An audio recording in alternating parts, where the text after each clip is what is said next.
हरे कृष्णा, राधे राधे। चैत्र मास के कृष्ण पक्ष की एकादशी तिथि को पाप मोचनी एकादशी के नाम से जाना जाता है। इस दिन भगवान विष्णु की विधि विधान से पूजा की जाती है। भगवान विष्णु की कृपा से व्यक्ति के सभी पाप मिट जाते हैं। जाने अनजाने में किए हुए सभी पापों का नाश होता है। पापों से मुक्ति मिलती है और मोक्ष की प्राप्ति होती है। जो व्यक्ति ये व्रत पूरे विधि विधान के साथ करता है उसे बड़े से बड़े यज्ञों के समान फल की प्राप्ति होती है। इस व्रत का महत्व 1000 गवों के दान के बराबर माना गया है। विष्णु पुराण में बताया गया है कि पाप मोचनी एकादशी के प्रभाव से सभी पापों का अंत तुरंत होता है और इस व्रत को करने से सभी पापों के दंड से भी मुक्ति मिलती है। इस दिन पूजा के समय पाप मोचनी एकादशी की व्रत कथा का पाठ या श्रवण जरूर करना चाहिए। इससे व्रत का पूर्ण फल प्राप्त होता है। अब आपको पाप मोचनी एकादशी व्रत की पावन पवित्र फलकारी व्रत कथा बताती हूँ। स्कंद पुराण के वैष्णव खंड में एकादशी महत्तम का अध्याय है। इस अध्याय में श्री कृष्ण ने साल भर की सभी एकादशियों का महत्व राजा युधिष्ठिर को बताया। एकादशी पर किए जाने वाले व्रत, उपवास, पूजा पाठ से सभी पापों का नाश हो जाता है। अब हुआ यूं कि एक समय युधिष्ठिर ने श्री कृष्ण से कहा, हे कमल नयन, मैं ज्यों-ज्यों एकादशियों के व्रतों की कथाएं सुन रहा हूँ, त्यों-त्यों अन्य एकादशियों के व्रतों की कथाएं सुनने की मेरी जिज्ञासा बढ़ती जा रही है। हे मधुसूदन, अब कृपया कर आप मुझे चैत्र माह के कृष्ण पक्ष की एकादशी के विषय में बतलाइए। इस एकादशी का नाम क्या है, इसमें कौन कौन से देवता का पूजन किया जाता है तथा इस व्रत का क्या विधान है। हे श्री कृष्ण, यह सब आप मुझे विस्तार पूर्वक बताने की कृपा करें। भगवान श्री कृष्ण ने कहा, हे पांडुपुत्र युधिष्ठिर, एक बार यही प्रश्न पृथ्वीपति मधांता ने लोमेश ऋषि से किया था। जो कुछ लोमेश ऋषि ने राजा मधांता को बताया था वही मैं तुमसे कह रहा हूँ। एक समय राजा मधांता ने धर्म के गुप्त रहस्यों के ज्ञाता महर्षि लोमेश से पूछा, हे ऋषि श्रेष्ठ, मनुष्य के पापों का मोचन किस प्रकार संभव है? कृपया कर कोई ऐसा सरल उपाय बताएं जिससे सहज ही पापों से छुटकारा मिल जाए। महर्षि लोमेश ने कहा, हे नरपति, चैत्र मास के कृष्ण पक्ष की एकादशी का नाम पाप मोचनी एकादशी है। उसके व्रत के प्रभाव से मनुष्य के अनेकों पाप नष्ट हो जाते हैं। मैं तुम्हें इस व्रत की कथा सुनाता हूँ, ध्यान पूर्वक श्रवण करो। प्राचीन समय में चैत्रथ नाम का एक वन था। उसमें अप्सराएं किन्नरों के साथ विहार किया करती थी। वहां सदैव वसंत का मौसम रहता था, अर्थात उस जगह सदा नाना प्रकार के पुष्प खिले रहते थे।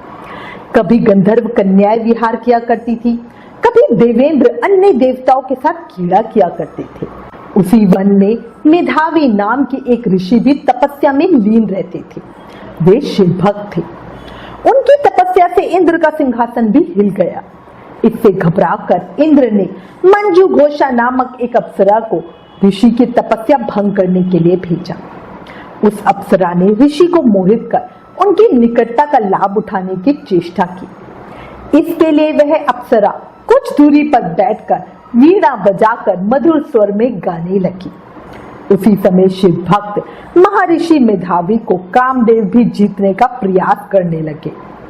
कामदेव ने उस सुंदर अप्सरा के भ्रू को धनुष बनाया, कटाक्ष को उसकी प्रत्यंचा बनाई और उसके नेत्रों को मंजू घोषा अप्सरा का सेनापति बनाया। इस तरह कामदेव अपने शत्रु भक्त को जीतने को तैयार हुआ।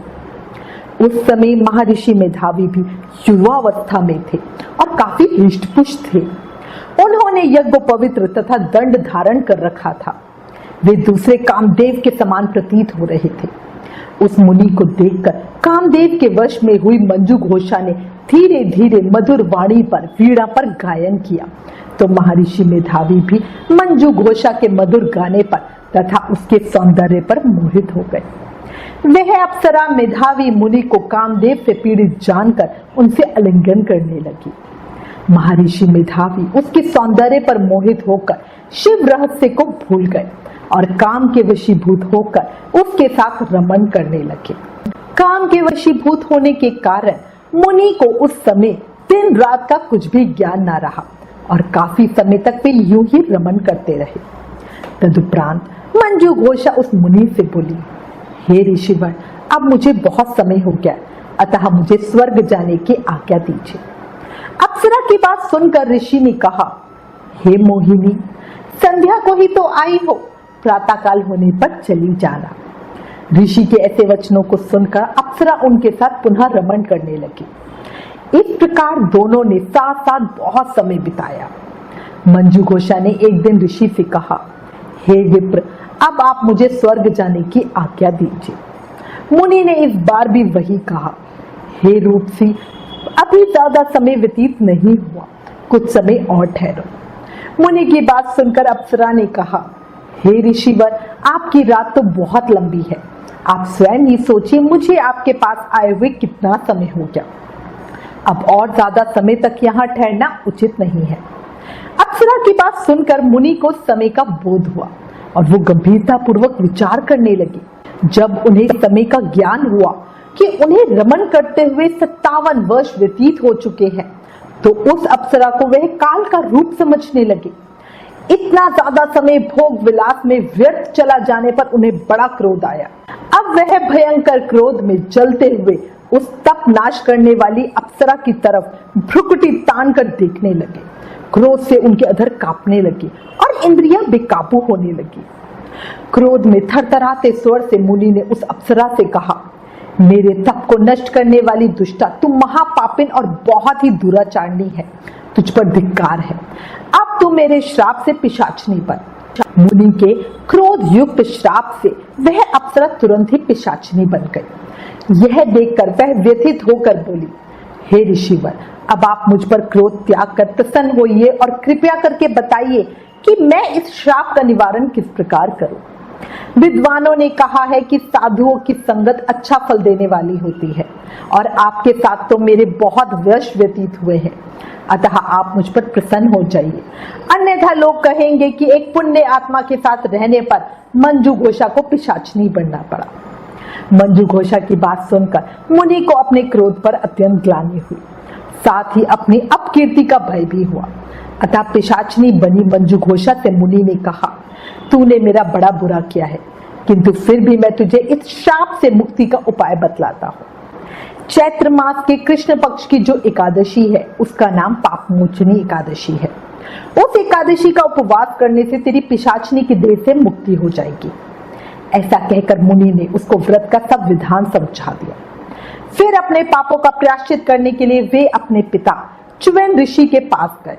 च्यवन ऋषि ने अपने पुत्र मेधावी को देखकर कहा, हे पुत्र, ऐसा क्या किया है तूने कि तेरे सभी तप नष्ट हो गए हैं, जिससे तुम्हारा समस्त तेज मलिन हो गया है। मेधावी मुनि ने लज्जा से अपना सर झुकाकर कहा, पिताश्री, मैंने एक अप्सरा से रमन करके बहुत बड़ा पाप किया है। इसी पाप के कारण संभवतः मेरा सारा तेज और मेरा तप नष्ट हो गया है। कृपया करके आप मुझे इस पाप से छूटने का उपाय बतलाइए। ऋषि ने कहा, हे पुत्र, तुम चैत्र माह के कृष्ण पक्ष की पाप मोचनी एकादशी का विधि तथा भक्ति पूर्वक उपवास करो, इससे तुम्हारे सभी पाप नष्ट हो जाएंगे। अपने पिता के वचनों को सुनकर मेधावी मुनि ने पाप मोचनी एकादशी का विधि पूर्वक व्रत किया। उसके प्रभाव से उसके सभी पाप नष्ट हो गए। मंजू घोषा अप्सरा भी पाप मोचनी एकादशी का उपवास करने से पिशाचनी की देह से छूट गई और पुनः अपना सुंदर रूप धारण कर स्वर्गलोक चली गई। लुमेश ऋषि ने कहा, हे राजन, इस पाप मोचनी एकादशी के प्रभाव से समस्त पाप नष्ट हो जाते हैं। इस एकादशी की कथा के श्रवण और पठन से 1000 गौदान करने का फल प्राप्त होता है। इस उपवास के करने से ब्रह्म हत्या करने वाले, स्वर्ण चुराने वाले, मदपान करने वाले, अगम में गमन करने वाले आदि भयंकर पाप भी नष्ट हो जाते हैं और अंत में स्वर्गलोक की प्राप्ति करते हैं। एकादशी व्रत कथा समाप्तम। ओम नमो नारायणाय।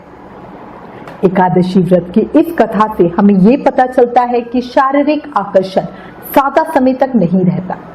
शारीरिक सौंदर्य के लोभ में पड़कर मेधावी मुनि जैसे महान संत भी अपने तप संकल्प को भूल गए।